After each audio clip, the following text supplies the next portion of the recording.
So we're going to the same place, all right? All right, just making sure. Now you know. Now you know, right?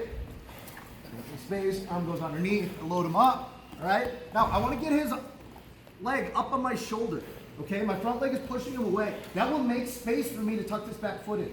If I'm in such a hurry to get that foot in here and I don't get his leg up on my shoulder, okay, I'm not going to be underneath him and he's going to be able to sprawl fairly easily, right? So I want to make sure I'm underneath him. Using that leg to make space, I can tuck this foot in at the end of it. And I'm going to take it out anyway in a second. I'm just using it to hold him there while I swim, okay?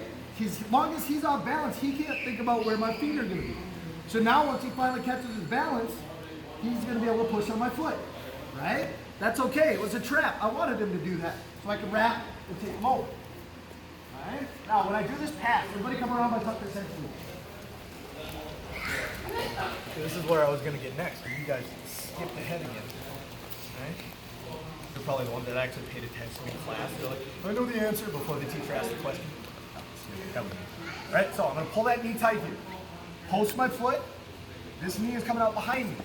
Now, as I go to pass, I don't want to keep this space, right? I got to replace it. But if I immediately start falling forward, okay, I've got to catch myself. Tucker's hand's just going to go to my armpit, right? He's going to push me over.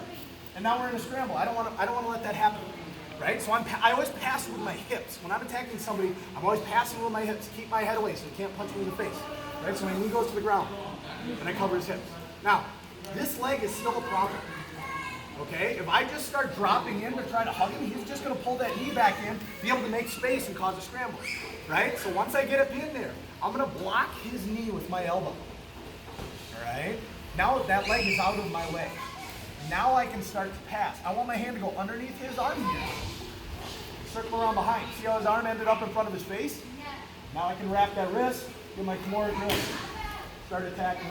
I've got all kinds of options, right? I don't want his arm in front of me.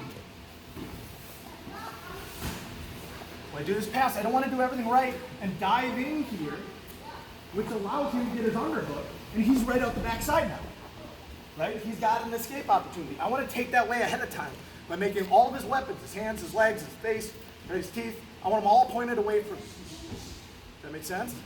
So we're going to do everything the same that we just did, right? I just want you to focus on those last two things. What I don't want to see here is when we get up, we go, right? I don't want to do a belly flop and then settle in. I want to pass with my hips and my legs. My head stays up everywhere I'm going. All right? Just like if you were wrestling on your feet. Your head's always up. You're changing your levels. You're not falling over, bending over. Yes? 1, 2, 3.